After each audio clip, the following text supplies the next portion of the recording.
यंदा आषाढी एकादशी ही शनिवार 25 जुलै रोजी साजरी केली जाणार आहे. हिंदू धर्मात आषाढी एकादशीला अत्यंत पवित्र आणि पुण्यदायी मानले जाते. या दिवशी भगवान श्री विष्णूंची विशेष पूजा केली जाते. असे मानले जाते की या दिवशी केलेली भक्ती, नामस्मरण, जप, दान आणि सेवा याचे अनेक पटीने फळ प्राप्त होते. महाराष्ट्रात पंढरपूरची वारी, विठ्ठल नामाचा गजर आणि भक्तीचा महासागर या वेळी आपल्याला दिसतो. आषाढी एकादशीला देवशयनी एकादशी असेही म्हटले जाते. धार्मिक मान्यतेनुसार या दिवसापासूनच भगवान विष्णू 4 महिन्यांसाठी योगनिद्रेत जातात आणि याच दिवसापासून चातुर्मासाची सुरुवात होते. त्यामुळे हा दिवस भक्तांसाठी अत्यंत महत्त्वाचा मानला जातो. या दिवशी मन, वचन आणि कर्माने शुद्ध राहून भगवान विष्णूंची पूजा केल्यास जीवनातील अनेक अडचणी दूर होतात आणि घरात सुख, शांती आणि समृद्धी नांदते. आषाढी एकादशीच्या दिवशी आपल्याला एक अतिशय प्रभावी असा हा एक उपाय करायचा आहे. हा उपाय कसा करायचा, कोणत्या वेळेत करायचा याबद्दलची संपूर्ण माहिती या आजच्या व्हिडिओमध्ये मी तुमच्यासोबत शेअर करणार आहे. त्यामुळे व्हिडिओ हा स्किप न करता शेवटपर्यंत पहा. जर तुम्ही या चॅनलवरती नवीन असाल तर चॅनलला सबस्क्राईब करा आणि कमेंटमध्ये ओम नमो भगवते वासुदेवाय नमः लिहायला अजिबात विसरू नका. आषाढी एकादशीच्या दिवशी शक्य असल्यास सकाळी लवकर उठावे, स्नान करून स्वच्छ आणि शक्यतो पिवळ्या किंवा शुभ रंगांचे वस्त्र परिधान करावे, घरातील देवघर स्वच्छ करावे, भगवान विष्णू, श्री विठ्ठल आणि लक्ष्मी नारायण यांच्या प्रतिमेसमोर दीप प्रज्वलित करावा. त्यानंतर तुळशीपत्र, पिवळी फुले, चंदन, अक्षत आणि नैवेद्य अर्पण करावा. भगवान विष्णूंना तुळशी अतिशय प्रिय आहेत, त्यामुळे तुळशीपत्र अर्पण करणे विशेष शुभ मानले जाते. या दिवशी ओम नमो भगवते वासुदेवाय या मंत्राचा जप करणे अत्यंत लाभदायक मानले जाते. तसेच विष्णू सहस्रनाम, हरिपाठ, गीतेचे पठण किंवा विठ्ठल नामस्मरण केल्यास मनाला शांती मिळते. शक्य असल्यास दिवसभर भगवानाचे नाम घेत राहावे. श्रद्धेने केलेली प्रार्थना आणि भक्ती मनातील नकारात्मकता दूर करण्यास मदत करते. आषाढी एकादशीला देवशयनी एकादशी असेही म्हटले जाते. धार्मिक मान्यतेनुसार या दिवसापासूनच भगवान विष्णू या 4 महिन्यामध्ये योगनिद्रेत जातात. या दिवशी ओम नमो भगवते वासुदेवाय नमः या मंत्राचा जप करावा, हरिपाठ म्हणावा, गीतेचे पठण करावे आणि त्याचबरोबर विष्णू सहस्रनामाचे पठण करावे. आषाढी एकादशीच्या दिवशी उपवास करण्याची परंपरा आहे. प्रत्येकाची शारीरिक क्षमता वेगळी असते, त्यामुळे आपल्या प्रकृतीनुसार उपवास करावा, फलाहार घ्यावा. या दिवशी काही गोष्टी टाळणे महत्त्वाचे मानले जाते, ज्यामध्ये राग, भांडणे, अपशब्द बोलणे, कोणाचा अपमान करणे, खोटे बोलणे किंवा वाईट विचार करणे टाळावे. शक्य असल्यास सात्विक वातावरण ठेवावे, घरात शांतता आणि भक्तीचे वातावरण निर्माण करावे. धार्मिक ग्रंथांचे वाचन आणि देवाचे नामस्मरण यावर अधिक भार द्यावा. आषाढी एकादशीच्या दिवशी भगवान विष्णूंची पूजा करताना प्रथम दीप प्रज्वलित करावा. त्यानंतर विष्णूंना जल अर्पण करावे, चंदन लावावे, तुळशीपत्र अर्पण करावे आणि मनोभावे प्रार्थना करावी. आपल्या कुटुंबाच्या सुख समृद्धीसाठी तसेच सर्वांच्या आरोग्यासाठी प्रार्थना करावी. भगवान विष्णूंना खीर, फळे किंवा सात्विक नैवेद्य अर्पण करू शकता.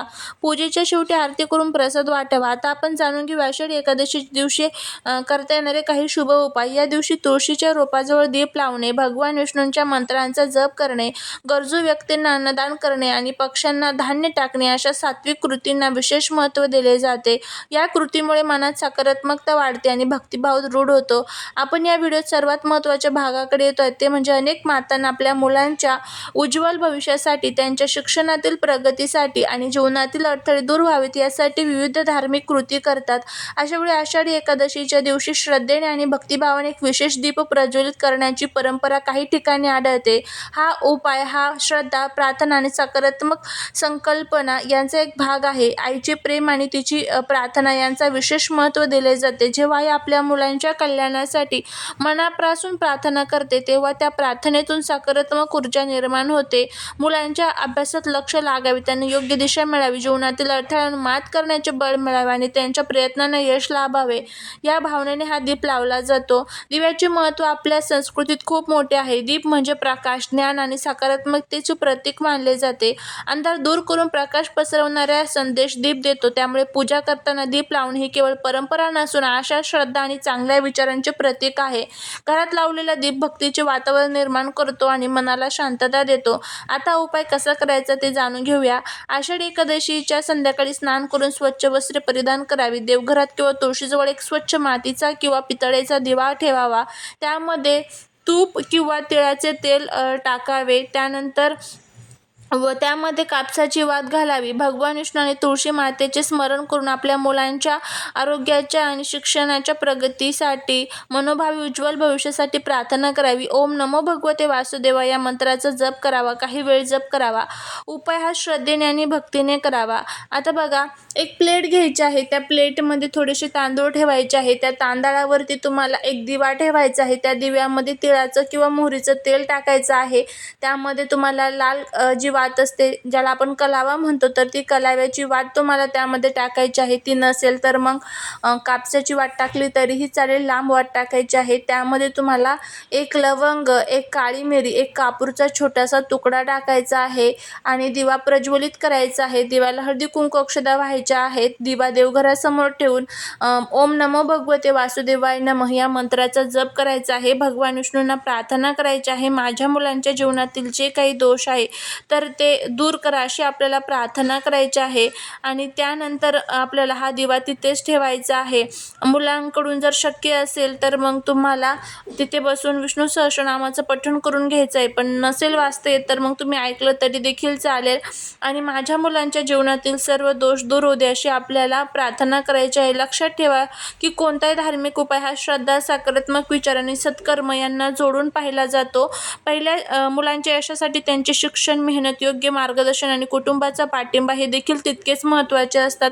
प्रार्थना आपल्याला मानसिक बळ आणि सकारात्मकता देते, तर यशासाठी सातत्यपूर्ण प्रयत्न आवश्यक असतात. आषाढी एकादशी हा भक्ती, नामस्मरण आणि आत्मचिंतनाचा दिवस आहे. या दिवशी विठ्ठल आणि विष्णूची भक्ती करा. शक्य असल्यास दानधर्म करा. पिंपळाच्या झाडाची तुम्हाला पूजा करायची आहे. या दिवशी पिंपळाच्या झाडामध्ये साक्षात भगवान विष्णू निवास करत असतात. अशा ज्या काही अनेक छोट्या मोठ्या गोष्टी आहेत तर त्या सर्व उपाय जे आहेत तर ते करण्याचा प्रयत्न करा. याचा आपल्याला खूप चांगला फायदा होतो. घरामध्ये सात्विक वातावरण ठेवा. घरामध्ये कोणाशी भांडण करू नका. फरशी पुसत असताना त्यामध्ये हळद, मीठ, गोमूत्र टाकून तुम्हाला तुमची फरशी व्यवस्थितपणे क्लीन करून घ्यायची आहे. या छोट्या छोट्या गोष्टी असतात ज्यामुळे आपल्या घरातील जे काही वाईट दोष असतात, वाईट नजर वगैरे असते तर ते सर्व दूर होण्यासाठी आपल्याला मदत मिळत असते. तर अशा पद्धतीने या सर्व गोष्टी करण्याचा प्रयत्न करा. तुम्हाला नक्कीच त्याचा खूप चांगला फायदा आहे तर तो बघायला मिळेल. या दिवशी माता लक्ष्मीला प्रसन्न करून घेण्यासाठी कनकधारा स्तोत्रमचं सुद्धा तुम्ही पठण करू शकता. आणि त्याचबरोबर मुलांचे सर्व विघ्न दूर करण्यासाठी सुद्धा तुम्हाला हा जो दिवा आहे तर तो लावायचा आहे. घरावरून तुम्हाला पिवळी मोहरी जी असते तर ती ओवाळून टाकायची आहे.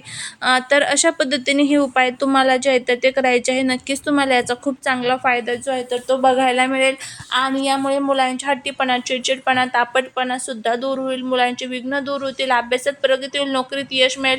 व्यवसायात प्रगती मिळेल. नक्की करून बघा, तुम्हाला फायदा होईल. झालेली सेवा महाराजांच्या चरणी रुजू करते. व्हिडिओ जर आवडला तर लाईक, शेअर आणि सबस्क्राईब करा. भेटूया नेक्स्ट व्हिडिओमध्ये. तोपर्यंत सर्वांना श्री स्वामी समर्थ.